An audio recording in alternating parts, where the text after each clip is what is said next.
অৰুণাচল প্ৰদেশৰ টাৱাং চেলাপাছলৈ দেশী বিদেশী পৰ্যটকৰ আগমন অৰুণাচল প্ৰদেশৰ টাৱাং চেলাপাছলৈ চলিত মাহত দেশী বিদেশী পৰ্যটকৰ আগমন ঘটিছে অৰুণাচলৰ চেলাপাছ ভৌগোলিক আৰু ঐতিহাসিক দুয়োটা দিশৰ পৰাই বিখ্যাত এই চেলাপাছ প্ৰায় 13,700 ফুট উচ্চতাৰ এই গিৰিপথটো পৰ্যটক আৰু দুঃসাহসিক ক্ৰীড়াপ্ৰিয় লোকসকলৰ বাবে অন্যতম আকৰ্ষণৰ ঠাই পশ্চিম কামেং আৰু টাৱাং জিলা দুখনক পৃথক কৰা চেলা বছৰৰ বেছিভাগ সময়তে বৰফাবৃত হৈ থাকে সাগৰ পৃষ্ঠৰ বহু ওপৰত থকাৰ বাবে চেলাত সঘনাই বৰফ পৰে ব্ৰৰ জোৱানসকলক বছৰৰ সকলো সময়ৰ বাবে সেই স্থানত নিয়োজিত কৰি ৰখা হৈছে স্নোফল নতুবা ভূমিস্খলনৰ বাবে বন্ধ হৈ পৰা পথ ডোজাৰ লৈ তেওঁলোকে জনসাধাৰণৰ বাবে মুকলি কৰি ৰখাৰ অসুপুৰুষাৰ্থ কৰে যিকোনো ধৰণৰ বিপদত পৰা যাত্ৰীক তৎক্ষণাত সকলো ধৰণৰ সহায় তেওঁলোকে আগবঢ়ায় চলিত মাহত বৰ্তমান চেলাপাছৰ ঠাণ্ডা -4 ডিগ্ৰী সেলচিয়াছ অতিক্ৰম কৰিছে য'ত অক্সিজেন লেভেল প্ৰায় ন্যূনতম বুলি ক'ব পাৰি ক্ৰমান্বয়ে বৰফ পৰিবলৈ ধৰাত দেশী বিদেশী পৰ্যটকৰ আগমন ঘটিছে বৰ্তমান অৰুণাচল প্ৰদেশৰ টাৱাং চেলাপাছৰ মনোমোহা সৌন্দৰ্যই সকলোকে হাতবাউলি দি মাতিছে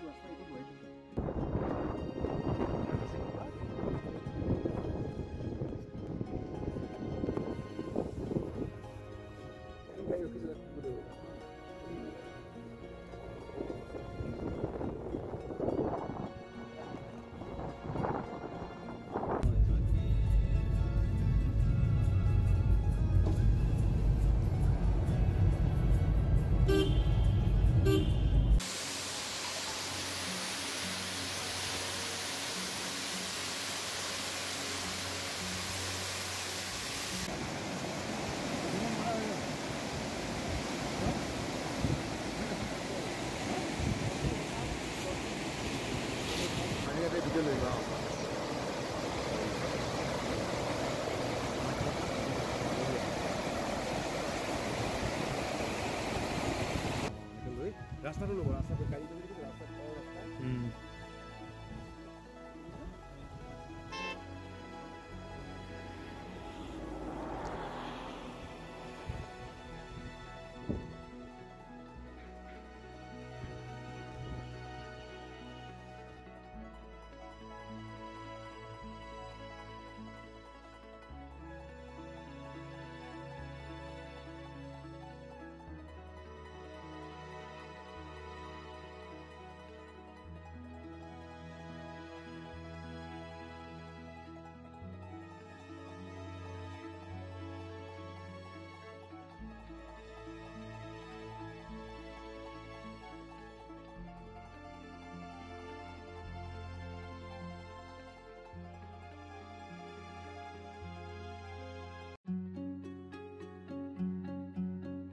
তেজপুৰৰ পৰা চন্দন শৰ্মাৰ ৰিপৰ্ট অসম টুডে